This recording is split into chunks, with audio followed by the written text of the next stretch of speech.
Chapter 17. The Veteran as a Mate. Most of the marriages from now until 1955 will involve veterans of World War II. It is probable that at least 8 million veterans will marry by then. During these years, our marriage rate is expected to be the highest in our history. For this reason, if for no other, it is pointless to make any special problems of the veteran, as so many people are trying to do. It is true that war changes men, but it also changes the girls who stayed at home, and for that matter, the men who happen to stay at home. There's no need to discuss the question, should a girl marry a veteran, because most girls will marry veterans anyhow, and there's no reason why they should hesitate. But what we will do now is point out some of the changes that occurred while the man was away so that the veteran and the girl can understand each other better. In many ways, the veteran is a better prospective mate than when he went away. He may have acquired some good habits in the army, getting up on time, taking care of personal belongings, orderliness. His horizon may have broadened, and he may have learned to be more tolerant. He probably has matured beyond his chronological age.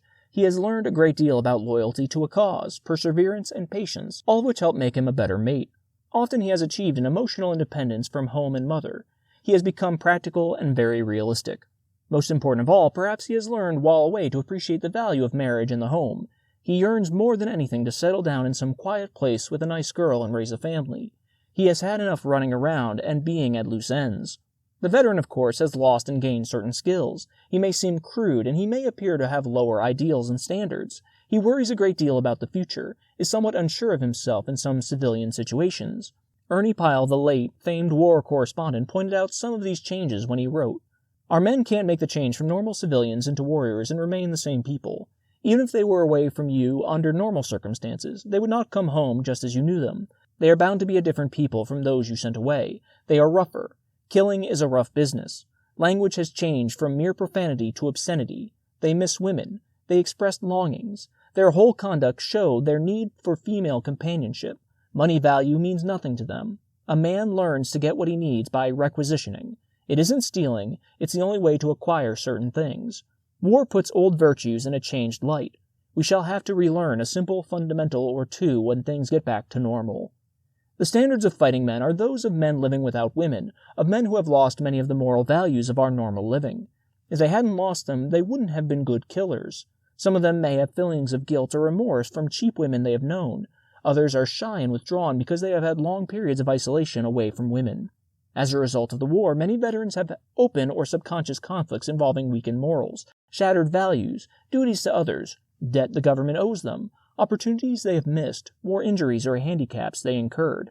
They are bothered about whether to return to school, whether to go back to the old sweetheart, whether to remain in the army. Some have feelings of inferiority as they try to make their way into a strange world or return to an almost forgotten world. In the army or navy, they learn to let others take the responsibilities and the initiative. They made fun of the eager beavers and learned to regard gold-bricking, evading hard work, as a virtue. But in civilian life, ambition and hard work are two of the great virtues. In addition to all these issues to worry them, they face the job of deciding what to do. In one survey of soldiers, about 70% said they would return to school on a full-time schedule with or without government aid. Another 28% said they would go back to school if government aid was provided. That makes 35% who hope to go to school, but many of them probably won't. Most of these hoping to return were under 25. About half of all men hope to return to their old job or to a new job in their same community. The average veteran has 4 alternatives of action. He can go back to school. He can go back to his old or a similar job. He can go into a job for the first time. He can select a new field of work. Most of them want a vacation, a wife, a job, though not necessarily in that order. Some of the men will have feelings of insecurity. Some of them have never worked before. They are asking themselves, can I get a job? Will my old job be waiting for me? This particularly disturbs men who are being released relatively late. Is my girl going to marry me? Was she loyal to me while I was gone? If you are a girl considering the possibility of marrying a veteran, here are thoughts you might keep in mind. You must assume he is a normal person and treat him like one. Even if he doesn't seem to be, he should make the adjustment to civilian life within a few months. Don't confess any misdeeds of your own. They will only upset him and add nothing either to the present adjustment or future happiness. Talk out your problem, your futures, carefully and in detail. This will help both of you be sure of the responsibilities you face in marriage and will cause both of you to plan systematically and not haphazardly about the future. If you agree to marry, go ahead and be married in a church with a conventional ceremony with all the trimmings. Unless he is terribly opposed, don't be contented with less than a church or home wedding with the friends and families of both present. Studies have shown that marriages that took place within the sanctity of church tend to be happier than those that do not. In dealing with him during the first few weeks, don't tell him what to do or where to go. Make him feel relaxed. Encourage him to wait on you. Make him feel useful. If you are a returning veteran, you should accept the fact that you are going to find your girls different from when you left, and it won't be all aging. They have been working in greater numbers than ever before, and on the surface are more independent. In spite of this, remember that girls want to be treated gently and considerately. They still love soft lights and sweet music. They want to hear your compliments. They want that tender goodnight kiss if they like you, and that romantic, conversational interplay. You must not forget that you have been away a long time. You may find your feminine psychology rusty. Girls are still soft and sentimental, still wanting to be made love to, still wanting to marry and make homes and have your children. Don't let the inhumanity of war make you cynical. Such an attitude would keep you from finding the mate with whom you can be happy. Will you pick your mate or will she pick you? Because of the surplus of women over men, and now you can do the picking. You don't have as much ground for wondering whether you will marry as the girls do. But will you pick your own mate? Probably not. It has been said, a man rushes after a woman until she catches him. Actually picking a mate nowadays is a mutual process. Both of you pick each other. It is a complicated process, and probably neither of you knows quite what is going on. Part of the time, one of you may be more aware of what is going on than the other. Part of the time, neither of you is sure. What kind of a mate should you look for? These things have been covered in detail in previous chapters. However, here are a few thoughts that take on particular pertinence when applied to veterans. Ask yourself, will she make me a good wife? Can she cook, sew, run a home? Is she the sort of girl I would like to have as a mother of my children? Will she wear well? Don't pick her just because she is glamorous, because glamour and good looks are largely cosmetic processes anyway. Is she selfish, or is she considerate of me and my well-being? What are her good traits? What are her poor traits? Don't marry a girl whose traits are opposite of your own unless she is opposite only in good traits which you lack. For example, if your own parents were unhappily married, pick a girl whose parents were happily married. If you feel unsure of yourself, pick a reliant, confident girl. If you are quite irritable, be sure to get a mate who is definitely tranquil. What about the men who have been physically or mentally hurt by the war? Should a girl shun a man who has a war injury? In World War II, which lasted some 44 months, casualties of one sort or another exceeded 1 million men, with nearly 300,000 lives lost and with 15,000 veterans losing an arm or leg or more members of his body. To learn how girls would feel toward marrying injured men, the senior author asked 500 girls whether they would marry veterans with any of 33 different types of war injuries. The injuries included such things as loss of speech, loss of 2 eyes, complete deafness, recurrent malaria, loss of hair and eyebrows due to burns, several fingers missing, injuries to the head including replaced nose, ear, teeth, and jaw. Many of the girls queried were engaged to servicemen. It was interesting to note that older girls showed a greater willingness to marry injured men than the younger girls. This may be due to the fact that the older girls are more concerned about their chances of marrying. Also, engaged girls show a greater willingness than unengaged girls. The reason for this may be that engaged girls know the capabilities of their fiancés and can see how their men could be successful at a job and married in spite of an injury. Of the 33 injuries, only 4 were checked by the majority of engaged girls as serious enough to impel them to withdraw from their engagements. Those 4 in order were impotence, loss of both arms in such a way that they can't be replaced with artificial arms, mental unbalance requiring institutional confinement for several months or longer, loss of both legs so that they are not replaceable. While, as you notice, these fiancés felt extremely reluctant to marry a man who has lost his sexual potency, only a small proportion, 16%, would refuse to marry an ex-soldier who had become sterile. Inasmuch as most of the engaged girls would not marry a man who had become sexually impotent, it is clearly evident that the sexual activity is regarded in a far different light than having children. Most of the girls would marry if they could have sex even though there were no possibility of conceiving children. When the unengaged girls were queried, 8 injuries were listed by the majority, including the 4 mentioned by the engaged girls. The additional 4 were loss of speech, loss of 1 leg and 1 arm when neither is replaceable, general permanent bad health, mental instability that requires no institutionalizing. It was interesting to note that neither group showed a majority opposing blindness.